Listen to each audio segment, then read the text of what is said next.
years ago at a non-occupation symposium, we identified her as a keynote speaker to focus on that topic for patients and caregivers. And I think that speaks volumes to her success in her pursuit of things she's passionate about. We'll hear a little bit more about that this morning, and I think that you'll come to share in her excitement for the way that can affect patients and improve overall patient care. Like so many of our other chiefs, she is a remarkable clinician. She's a tremendous asset to the program. We will be very sad to see her go as she goes on to her minimally invasive surgery fellowship next year out in California, which just seems perfect for her subject matter this morning. Interestingly, Maggie hails from Wyoming. She began her educational career at the University of Wyoming. She then went on to the University of Arizona for medical school and came here where she's had an absolutely stellar career. I'm sure you're all going to enjoy her presentation this morning. She's always a dynamic speaker, in particular, something she's very passionate about, and I'm really sad to be missing it. Hopefully somebody will be recording this for me to see when I come back. Good luck, man. Dr. Diller.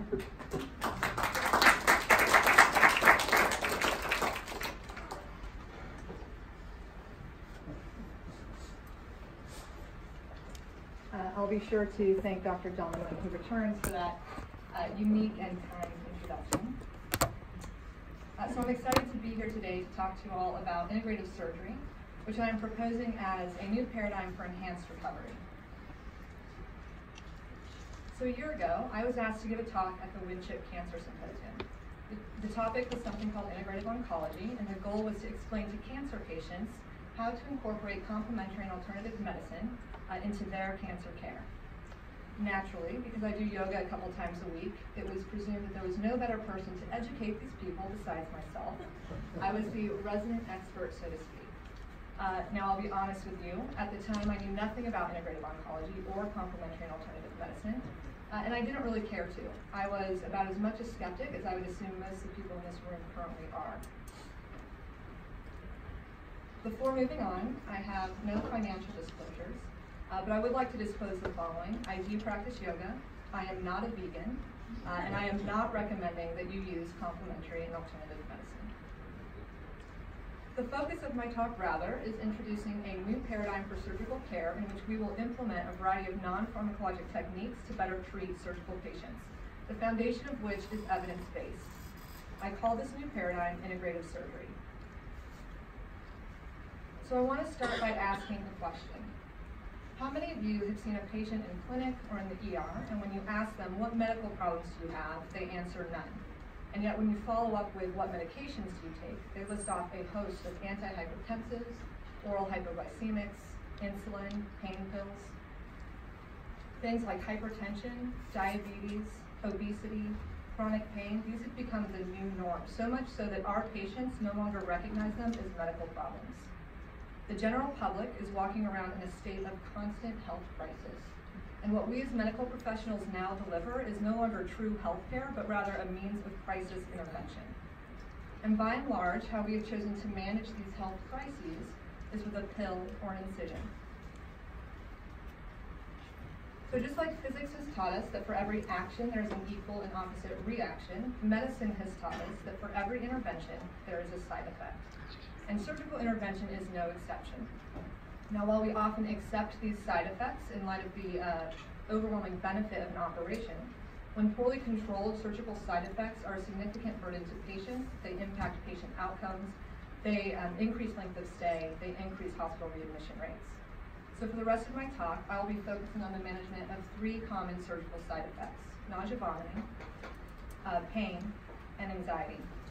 And while Percocet, Ativan, and Zofran have become as much a part of a surgeon's toolkit as her scalpel and DeBakey, in a medical environment where we are faced with an opioid epidemic and increasing healthcare costs, the pharmacologic management of these side effects is being faced with increasing scrutiny.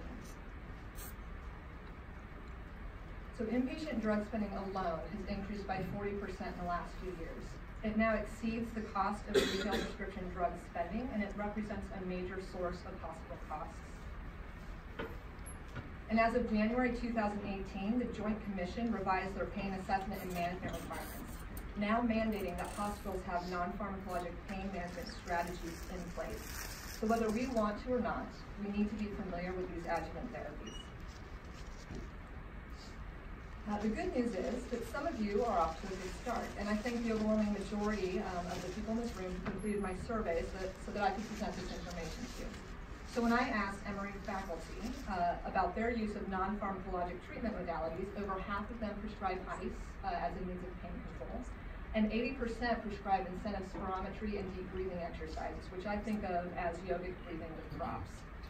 And about 15 to 20% of you go so far as to recommend acupressure and acupuncture for your patients. To get back to my story, being that I knew nothing about that which I was supposed to present, I ended up doing a lot of research. I read about current cancer treatment regimens, integrative oncology, complementary and alternative medicine, and what I learned was so significant that it has drastically changed the way that I practice and take care of my patients. Now I know that many of you in this room have been practicing far longer than I have, so why should you listen to what I have to say? Well, first, whether you want them to or not, your patients are probably using complementary and alternative medicine, which we refer to as CAM. 1 in 3 surgical oncology patients utilize CAM, and 1 in 4 general surgery patients utilize CAM. Second, not only are they using it, but they are probably using it incorrectly. So most complementary and alternative medicine or therapies are not evidence-based. And the most frequently used category of complementary and alternative medicine are herbs and supplements, for which there's the least amount of evidence supporting their use, particularly in the surgical population. And while there are several natural products that have shown some promise in alleviating the symptoms and side effects experienced by cancer patients, again, in the surgical population, the role has not been clearly defined. In fact, many of the herbs and supplements that they are taking is putting them at increased surgical risk. So when general surgery patients were surveyed in an outpatient setting regarding their use of herbs and supplements, these were the most commonly listed. And you can see that many of them increase risk of bleeding, inhibit platelet aggregation, they cause wide fluctuations in blood sugar, are damaging to the liver, and the list goes on. And to add insult to injury, your patients probably aren't telling you that they're using this. So 80% of patients do not disclose use of complementary and alternative medicine to their patient or to their physicians. So ultimately, what does this mean for us? Patient outcomes suffer and our complication rates go up. Fortunately, there is an entire medical specialty that is dedicated to studying and implementing non-pharmacologic treatment modalities into modern medicine.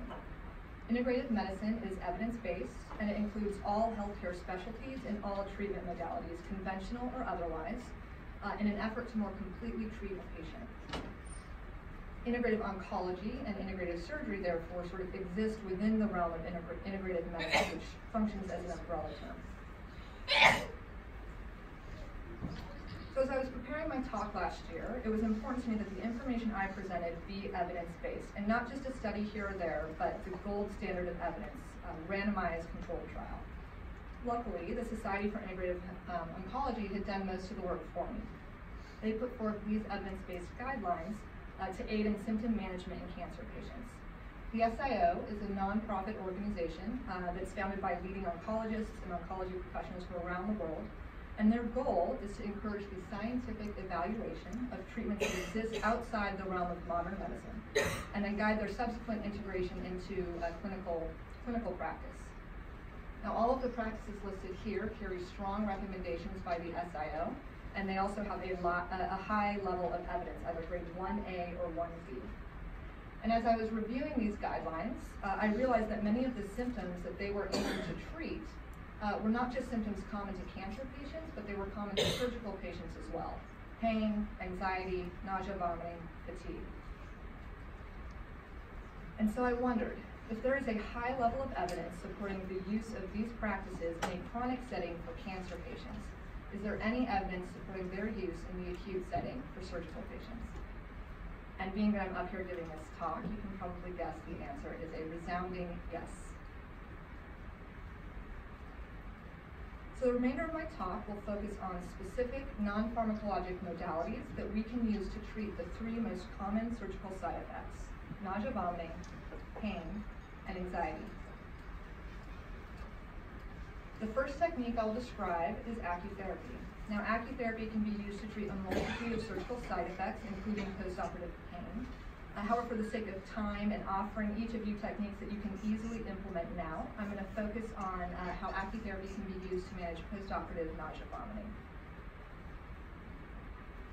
So up to 50% of patients experience nausea, vomiting in the postoperative period, and that number is as high as 80% in high-risk individuals. In the outpatient setting, poorly controlled postoperative nausea, vomiting results in prolonged PACU stays and unanticipated hospital admissions. In the inpatient setting, it delays the initiation of diet, increases length of stay. Overall, it represents a significant burden to patients, and it increases healthcare costs. Now, when we look at the management of postoperative nausea, vomiting, there are methods for prophylaxis, and there are methods for rescue treatment. Studies suggest that postoperative nausea prevention is actually better and more effective at decreasing healthcare costs and limiting patient distress and patient burden. So Acutherapy, which includes acupressure and acupuncture, is a well-known means of controlling postoperative nausea, vomiting. Acupuncture and acupressure have been used for millennia. They actually think that the oldest acupuncture needle dates back to 100 BC. In traditional Eastern medicine, it's based off the meridian theory, which is shown here and appears quite complex. But it states that the body has these vertical energetic channels called meridians, and through these channels flows chi, or energy. Disease occurs when there are blockages along these meridians. Stimulating certain points along these channels removes these blockages and allows for the free flow of chi, and thus a return to health and a resolution of symptoms. Now, not surprisingly, most Western clinicians disregard the meridian theory, and they've put forth their own hypotheses for its mechanism of action. Nevertheless, it is being more and more integrated into Western medicine. And it's important to note that while there are a variety of techniques used to stimulate a given acupoint, it is actually stimulating the correct acupoint that matters most, rather than the nature of the stimulus. So the acupoint that you choose to stimulate depends on the symptom or constellation of symptoms that you are aiming to treat. The PC6 acupoint, which is shown here, is the best studied acupoint in the setting of postoperative nausea, vomiting. And so you can find this pressure point by going 3 finger breadths below the wrist crease on the inner forearm between the two tendons, the palmaris longus and the flexor carpi radialis. This updated Cochrane review confirmed that stimulation of the PC6 acupoint is as effective as pharmacologic antiemetic therapy for the prevention of postoperative nausea, vomiting. And it's important to note that I'm talking about postoperative nausea, vomiting prophylaxis. And this is grade 1A level of evidence. So this is a contour-enhanced funnel plot that's comparing PC6 acupoint stimulation against antiemetic therapy for postoperative nausea. And the contour lines are at 1, 5, and 10% levels of significance. And as you can see, most of the studies fall within these lines, which indicates that there is no statistically significant difference between PC6 acupoint stimulation and antiemetic therapy. And for the sake of comparison, this is showing the same thing, but instead of nausea, these are the results for vomiting. So at a place where we do not have an on-site acupuncturist or an inpatient consult team, how do we implement this into our own practice? Well, first, it's important to note that not all patients are going to benefit from postoperative nausea, vomiting prophylaxis, so you have to identify high-risk patients. The majority of our patients, however, are high risk. These include females, non-smokers, patients who are expected to use opiates after surgery, and people who have had a history of prior postoperative nausea, vomiting. Now, as I mentioned before, the method of acupoint stimulation does not appear to be as important. And so there were many studies that actually use these Acupressure Wristbands, which you can buy at CVS or Walmart for $6. And so what they would have their patients do is put on these acupressure wristbands about 15 to 30 minutes before surgery. You leave them in place throughout the operation, and then they would keep them in place for up to 24 hours, sometimes 3 days after surgery. So transitioning to the second and probably most common surgical side effect, pain. Up to 80% of patients experience poorly controlled pain in the postoperative period. This increases hospitalization costs, it's a significant burden to patients, and it increases one's risk of developing chronic pain. In fact, narcotic administration in the hospital is associated with a 5-fold increase in the odds of chronic opioid use at 12 months after surgery. With the majority of our patients treated with opiates, 15 to 20% of them will also experience an opiate-related adverse event. So the first non-pharmacologic, though not necessarily unconventional modality of pain management that I will discuss is cryotherapy. Cryotherapy simply means putting ice on the incision or the area of injury. The mechanism of action appears to be multifold. It reduces inflammation and swelling, thus facilitating oxygenation of cells. It also affects neural sensitivity and firing rates, and ultimately it increases one's threshold for pain. So several studies, including randomized controlled trials, confirm the analgesic effect of ice on incisional pain in particular. This study I'll share with you today is from our own institution. It's a randomized controlled trial that looked at the effect of cryotherapy on subjective and objective pain scores.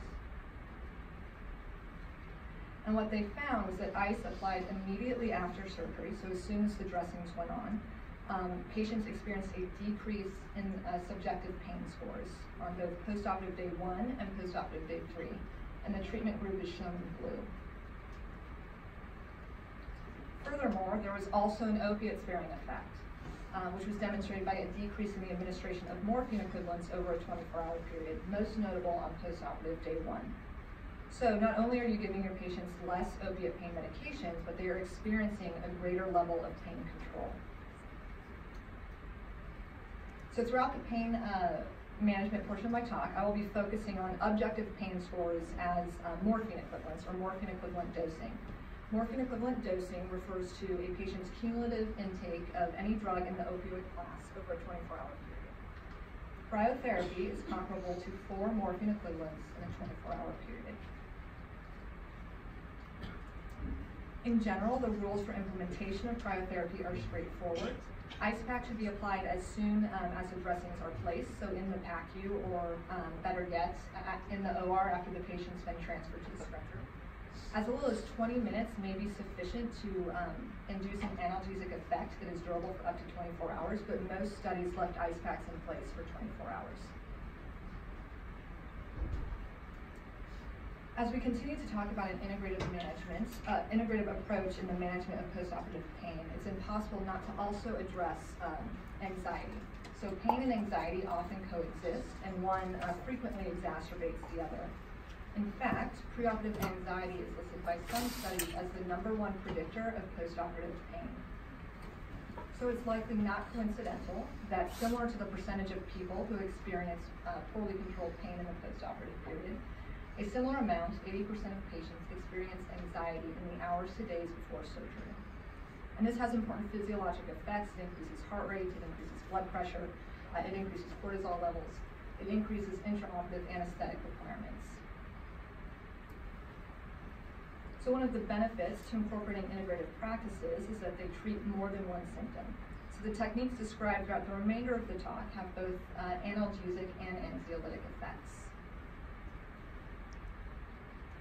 Music therapy is a well-studied means of managing perioperative pain and anxiety, and it's actually part of Emory's non-pharmacologic pain management strategy or protocol. Music therapy is an established profession. It includes both listening to and creating music, though in the surgical setting, passive music therapy is the most frequently studied. And it decreases pain scores by distracting a patient's attention away from noxious stimuli. It induces the release of endorphins and thus stimulates internal opioid receptors. It also blunts an overactive sympathetic nervous system, and by stimulating or increasing vagal tone, you have subsequent decreases in heart rate, blood pressure, as well as decreased perceived levels of anxiety and stress. So there have been numerous well-designed studies that demonstrate the effectiveness of music therapy. And while it appears that the primary effect was on subjective pain scores and anxiety levels, there were a few studies, particularly within the cancer literature, that also reported a reduction in narcotic use. So this study investigated the effect of music therapy on patients receiving stem cell transplants. And what they found was that patients used a total of 49 morphine equivalents less over a 7-day course of treatment when compared to control groups. And as you can see illustrated by the graph, as the length of treatment progressed, the opiate-sparing effect over a 24-hour period increased. So for the sake of making a point at the end of all of this, I'm going to focus on reduction in morphine equivalents over the first 24 hours only. And while the effect in this study was modest, there was a 1 to 2 morphine equivalent difference during the first 24 hours after treatment between the patients in the music therapy group and the control groups. And a major benefit to incorporating these kinds of therapies into your practice is that they can be safely combined. Additionally, studies suggest that there is a cumulative effect when they are combined. So when we combine music therapy and cryotherapy, we've now reached a total of 5 to 6 morphine equivalents in a 24-hour period. Most studies show that 30 minutes of music therapy appears sufficient to induce both an anxiolytic and analgesic effect for a 24-hour period. The meta-analyses that I reviewed state that music therapy appears to be most effective when administered in the preoperative holding area. Though several studies also suggest that intraoperative music therapy as well as postoperative music therapy have benefits on both anxiety and pain. It also has not been proven that the type of music one listens to matters. And it doesn't matter whether the music is live or audio, headphones versus a loudspeaker. So to me, the easy answer, have your patients bring their own playlist. Usually, most people have iTunes on their cell phone and a set of earbuds and listen to music of their choice for at least 30 minutes before rolling back, and then encourage them to listen to music throughout their hospital stay and recovery period. And Emory actually offers live music therapists, and listed here is the contact information should you or your patients be interested. So as we move along, I'm filling in this diagram for you. We've discussed Acutherapy for nausea, vomiting, and we've talked about ice for pain management and music therapy for both pain and anxiety control. The next treatment modality I will discuss is hypnotherapy, which also treats pain and anxiety. Now, people have a lot of fantastical ideas regarding hypnotherapy and hypnosis. It often conjures up the image of a man swinging a clock in front of somebody's eyes in an effort to obtain some level of mind control. This is not medical hypnosis. Can any of you guess what these people have in common? We have all used hypnotherapy. So once upon a time, I was a Division I college athlete, and we used hypnosis for sports enhancement. Though we didn't call it that, it was often referred to as guided relaxation or guided imagery. But hypnotherapy has long been used as a means of quieting an athlete's mind and helping them get into the zone on game day. There are even some places that offer hypnotherapy to surgeons as a means of improving operative performance. So this more accurately reflects what a live hypnotherapy session might look like. A full session is typically anywhere from 15 minutes to an hour long. The patient is in a comfortable position, and the hypnotherapist begins by guiding the patient through an induction period, the goal of which is to get the patient deeply relaxed. So you might hear phrases like, make yourself comfortable, take a deep breath in, feel your eyes getting heavy. The patient is often then asked to envision a calming environment like a beach or a mountaintop. And after the patient is deeply relaxed, they are now more receptive to specific suggestions. So at this point, the hypnotherapist uses specific phrases in order to augment or alter the patient's experience. So you might hear things like, you are calm, you are at peace, you are free of pain. And if any of this sounds familiar, these are some of the same techniques that our anesthesia colleagues use as a patient is drifting off to sleep. So studies utilizing functional MRI have shown that different hypnotic instructions alter the activation of different brain regions during a painful stimuli. And you can target both the affective or emotional components of pain as well as the sensory components via specific suggestions. This meta-analysis evaluated 13 randomized controlled trials, and the primary aim was to determine, one, does hypnosis have a significant beneficial impact on surgical patients? 2, are there outcomes for which hypnosis is more effective? And 3, does the method of hypnotic induction matter? And what they found was quite impressive. So surgical patients treated with hypnotherapy had better outcomes than 90% of patients in control conditions. And furthermore, the effect of hypnosis was significant in every category measured. So you can see those listed here. Negative affect, which was anxiety and depression, both objective and subjective pain scores, physiologic parameters, length of hospital stay, as well as procedure and operative time. Lastly, there were no differences between methods of delivery, so audio versus live. Hypnotherapy can be delivered pre-op, intra-op, or post-operatively. This study found that 30 minutes of hypnotherapy in the pre-op holding area significantly and immediately decreased anxiety levels by up to 50%. And if you look at the graph, you can see that patients who were in the control group actually had increased anxiety levels upon entering the operating room. And just for the sake of transparency, while the control groups did receive standard of care, they were not treated with benzodiazepines. So this study is not comparing the effect of hypnotherapy to medications like Versed or Ativan, for example. Preoperative hypnotherapy also decreases objective pain scores. So patients in this study were given a PCA for postoperative pain control following a NES procedure for pectus excavatum. And those who received pre-surgical hypnotherapy used 0.5 to 1 milligram of morphine equivalents less per hour than patients who did not receive hypnotherapy. Furthermore, the administration of non-opiate pain medications like Toradol did not alter the magnitude or significance of the effect. So if you use this information to calculate the potential opiate-sparing effect in a 24-hour period, we've now reached 12 to 24 morphine equivalents. And if you add this to both the effects of cryotherapy and music therapy, we've now reached a total of 17 to 30 morphine equivalents on postoperative day 1 alone. So I wanted to just briefly highlight this study as well, which was published in The Lancet a few years ago. So they studied the effect of intraoperative hypnosis on procedure-related pain and procedure length in awake patients who were undergoing vascular procedures. And what was particularly unique about this study was that instead of using experts in the field of hypnosis, they used medical students, psychology graduate students, and nurses to deliver the hypnotic interventions. And what they found was that in addition to a reduction in pain and anxiety, these patients, the hypnosis was feasible, it was delivered quickly and effectively, and it did not affect the ongoing procedure. And it also decreased procedure length by an average of 20 minutes. Now, the hypnosis group also had a fewer incidents of intraoperative adverse events. So there were a lower number of oxygen desaturations, fewer reports of hemodynamic instability, and there was a trend towards a lower incidence of distracting behavior, which in my mind is probably a big reason for why the operative or procedure length was decreased.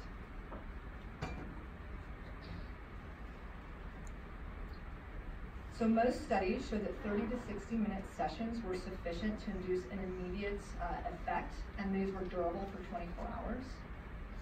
And while live versus audio delivery did not matter, if you are choosing to do this live, you do not need an expert in the field of medical hypnosis. Instead, you can use medical students and graduate students to help deliver these interventions. So it should be noted there was some additional training.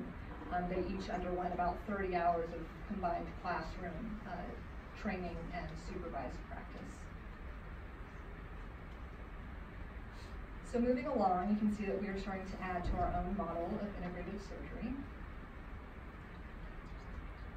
And next, I'll discuss yogic breathing, which for the most part treats anxiety, however, it indirectly aids in pain control. So yogic breathing is part of a larger system called yoga. And when we hear the term yoga, we often think of stretching or moving through a series of postures. And this physical side of yoga is termed asana. And while asana is part of a complete yoga program, it also includes specific breathing techniques called pranayama, as well as concentration techniques and methods of meditation.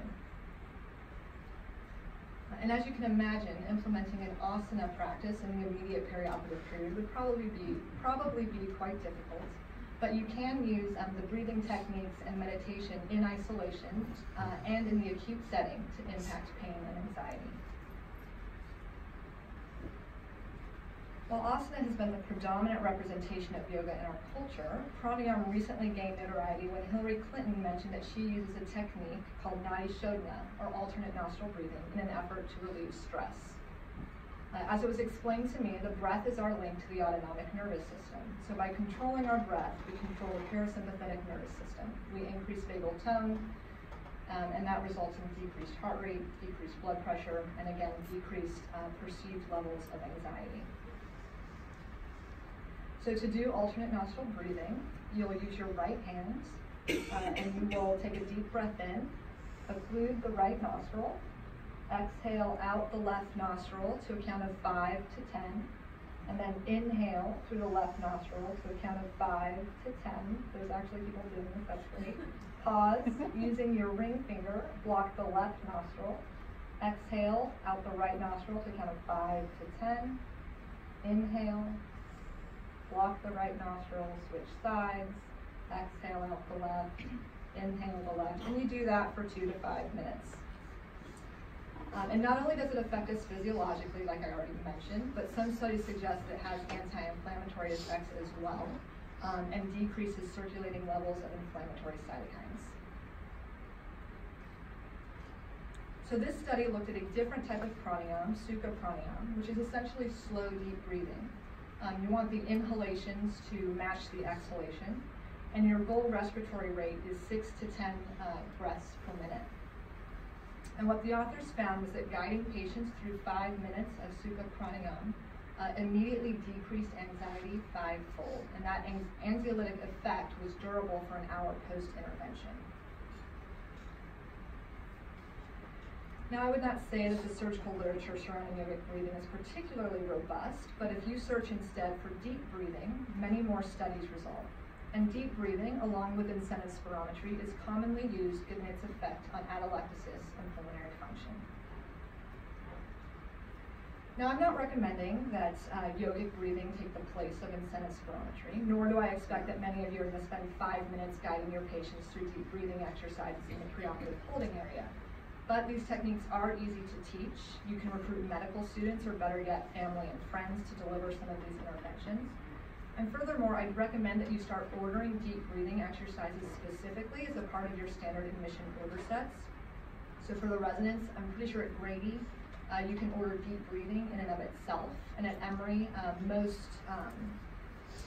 respiratory therapists are able to deliver deep breathing exercises as well. And if you have a conversation with them and explain to them that the goal is both for an anxiolytic effect as well as to improve postoperative function, that helps ensure that everybody is on the same page.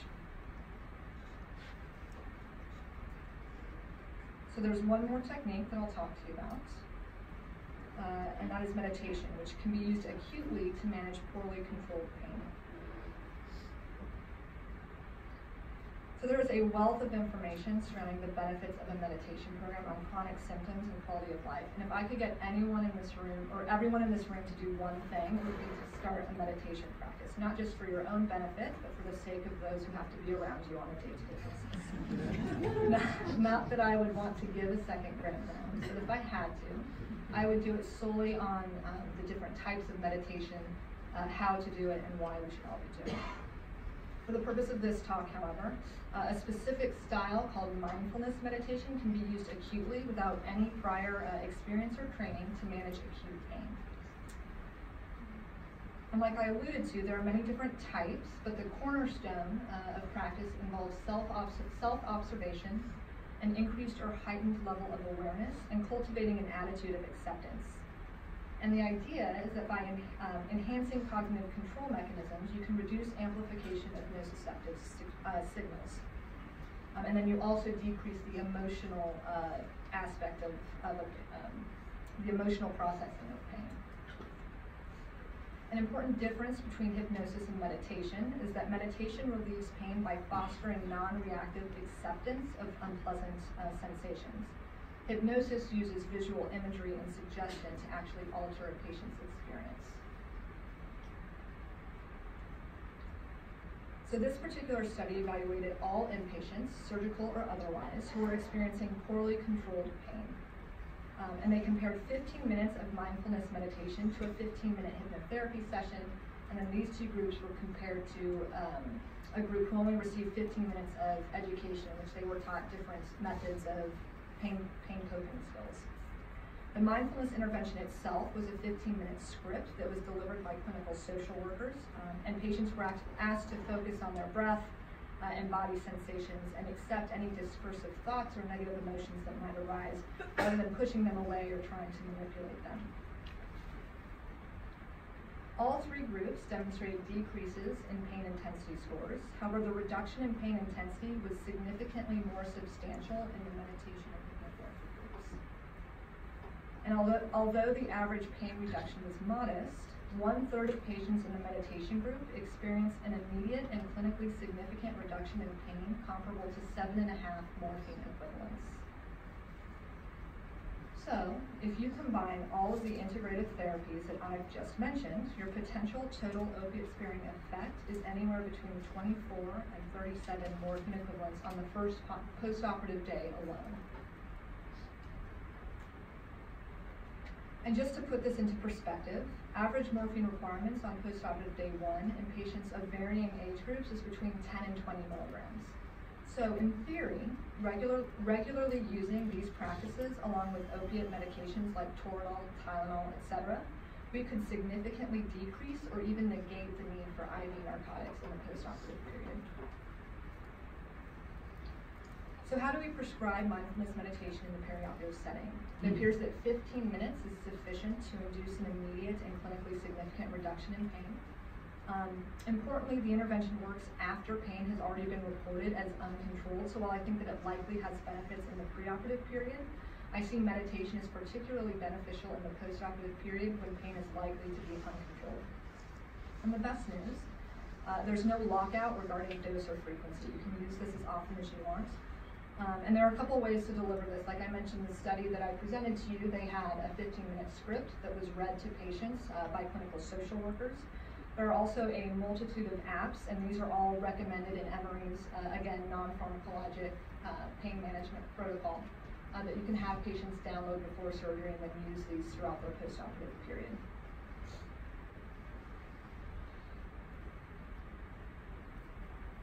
So, as I'm coming to the end of my talk, I've hopefully given you some ideas to what a model of integrative surgery might look like and why you should implement these techniques into your own practice. Additionally, I've tried to give you some specific instructions regarding how to prescribe this stuff to your patients. Now, unfortunately, we don't have a society for integrative surgery yet to make formal recommendations for us, but I do believe that the evidence is there.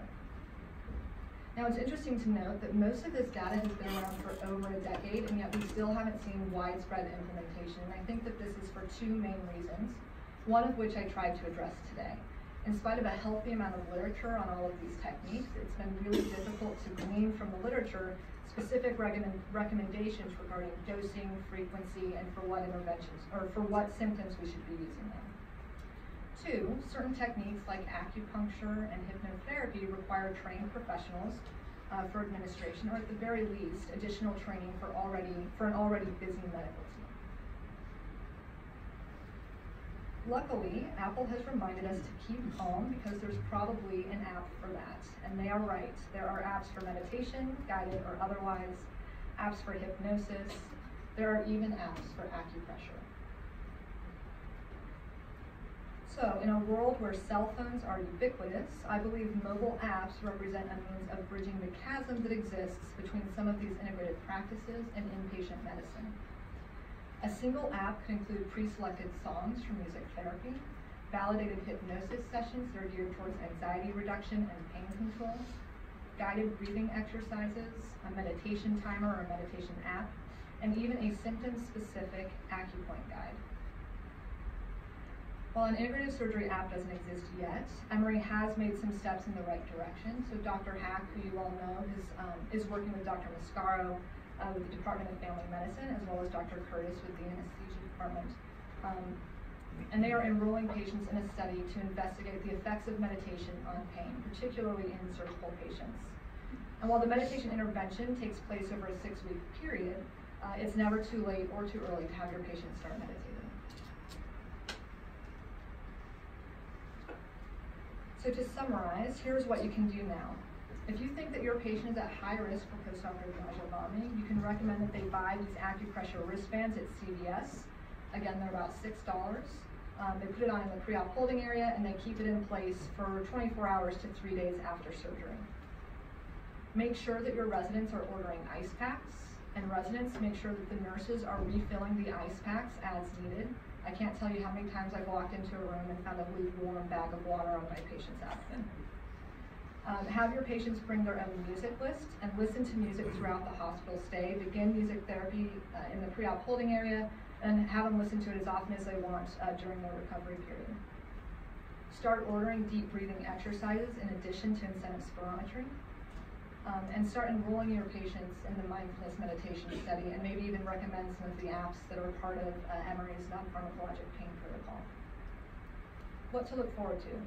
More and more places are incorporating inpatient acupuncture. There was actually a feasibility study that was done that reported the success of initiating an inpatient acupuncture consult service at a busy children's hospital in Seattle. The Society for Clinical and Medical Hypnosis is making a huge push to create more and more validated hypnosis apps that are geared towards specific symptoms that patients or complaints that patients might have. And then lastly, maybe one day, we will have an integrative surgery app. So I'll finish with this definition of health by the World Health Organization. Health is a state of complete physical, mental, and social well-being, and not merely the absence of disease or infirmity. This concludes the mini-series, Thinking Outside the Box Trainer. And I hope that we have encouraged you all to think a little bit differently about how you treat your patients, how you treat yourselves, and how we communicate with each other. And I would be remiss if I didn't thank a few specific individuals in particular. Drs. Delman, Lynn, Hack, and Master, all of whom have encouraged me in this endeavor and helped refine some of my more half-baked ideas. The MIS attendings, in addition to Dr. Lynn, Drs. Davis, Srinivasan, Ankit Patel, and Dr. Steller, whose mentorship, particularly in these last couple of years, has been invaluable. Our patients, many of whom have let me practice some of these techniques on them. Of course, my co-residents and my co-chiefs. And lastly, my friends and family. And specifically, I'd like to thank my boyfriend, Doug Johnson, who introduced me to meditation a couple of years ago. And if it weren't for the lessons that I learned from that practice, I would not be up here sharing this information with you today. So thank you. We should have some time for questions.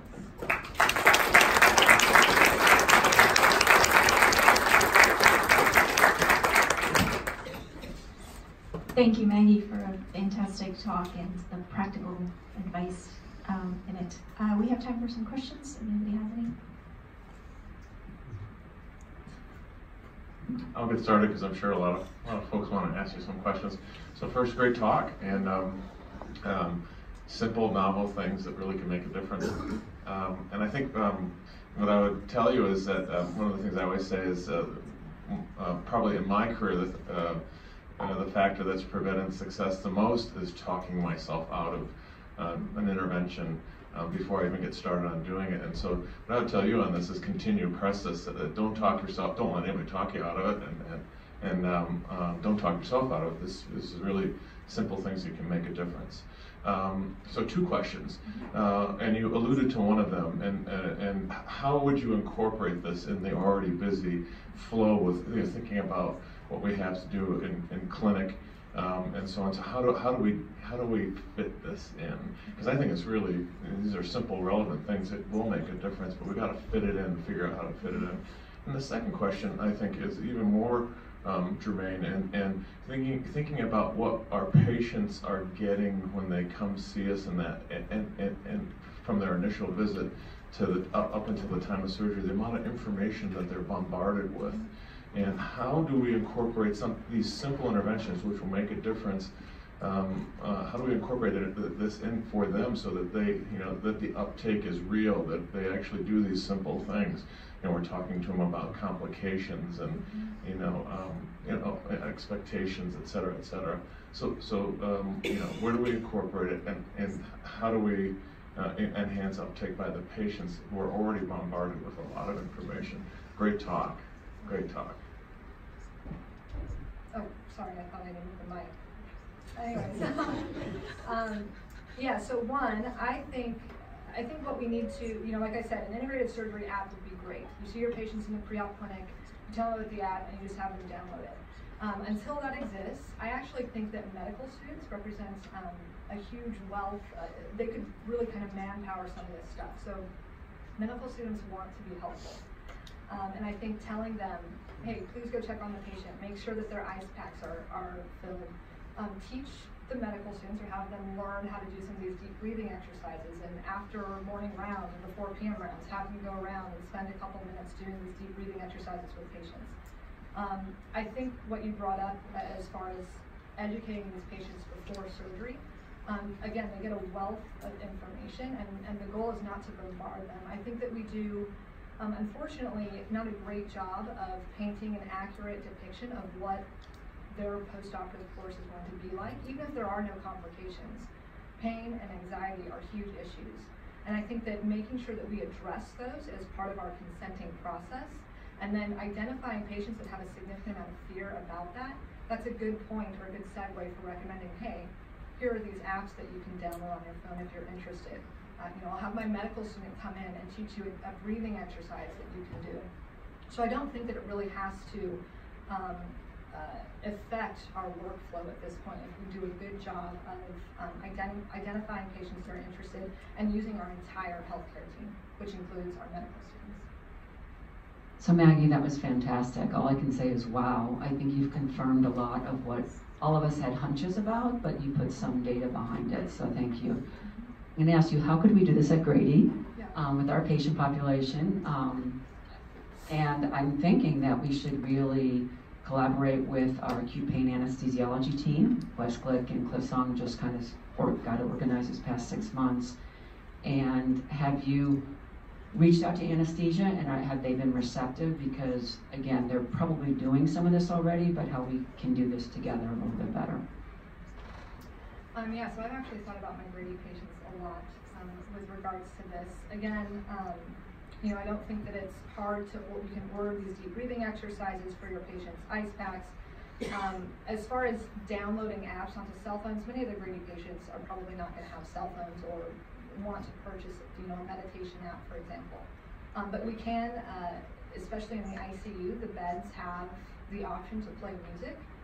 One of the things I've been interested in looking at is we know how music affects the sympathetic nervous system. Should all of these patients who come in with TBIs, who are susceptible to neurostorming, should we be having music just playing in their room in an effort to blunt that sympathetic response? So I think that's one way that we could implement it in the ICU. And again, if your patient has a cell phone, telling them to bring their favorite music. And then I think as far as implementing hypnosis and acupressure or acupuncture, we're really going to have to wait for some sort of either an app or Emory to take on an inpatient acupuncture consult team. So I think we're kind of at a standstill with those things. Excellent job, Maggie, and excellently illustrated talk too. You really did an excellent job with that. I had two questions. One is, in the ICU, do you think instead of playing music, if we have 8 or 10 asynchronous beepers going off simultaneously, do you think that could create a neurostorm for them? Right, nothing creates a calming environment like an ICU. My question relates to your care to show that these were evidence-based guidelines. You then added them together, and I have a question about that. When I first began teaching in China almost 30 years ago, they were using acupuncture for general anesthesia and a variety of other things.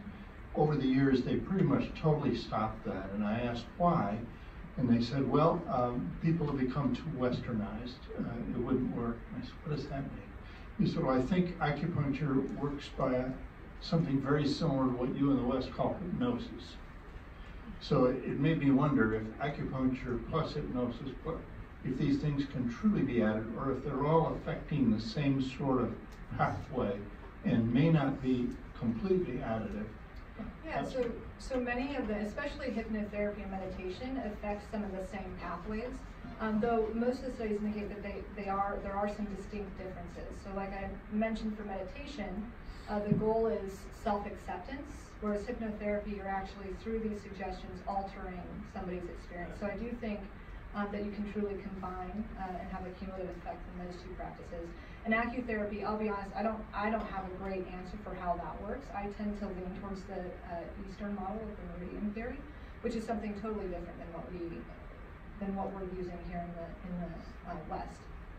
And furthermore, I think what's interesting about our culture now is that as yoga has become, for better or worse, very popularized and mainstream, we are starting to see the pendulum kind of swing in the other direction. So, like I mentioned, there was a feasibility study done at a children's hospital in Seattle, and they looked at implementing an inpatient acupuncture consult team. And they were so overwhelmed by the response on behalf of both the patients and the doctors, how beneficial that service was, that they made it a regular part of their inpatient care. So, I do think that all of the practices, while there is some overlap, there is enough distinction or differentiation between them that they do have cumulative effects and should be used together. Because just like with medications, you can give, not every patient is going to respond to every medication in the same way. Some patients do great with Zofran, others do not.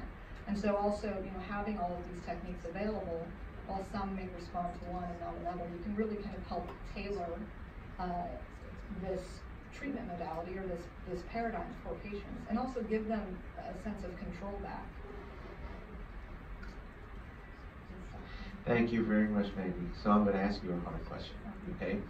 So, integrative medicine, you have the toolbox. You have used acupuncture as one of them, hypnosis, breathing exercises. So what should go into a toolbox like this, and what shouldn't go into it? So, if, let's say somebody wants to come and burn incense, okay?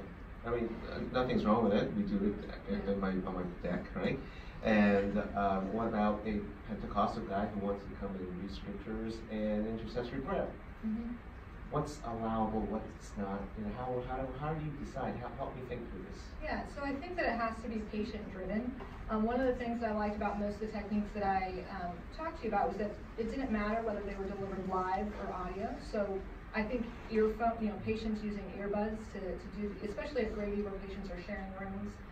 I don't think that it's necessarily correct or fair to make everybody in the room do this. After the patient wants to use these therapies, they have an app and they can do it without.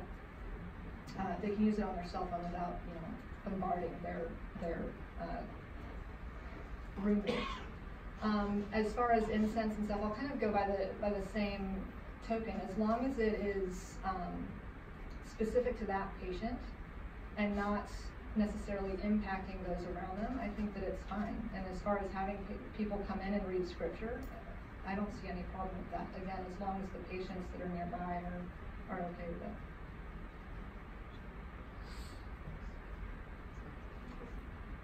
Looks like that's all the questions we have. Have a good day.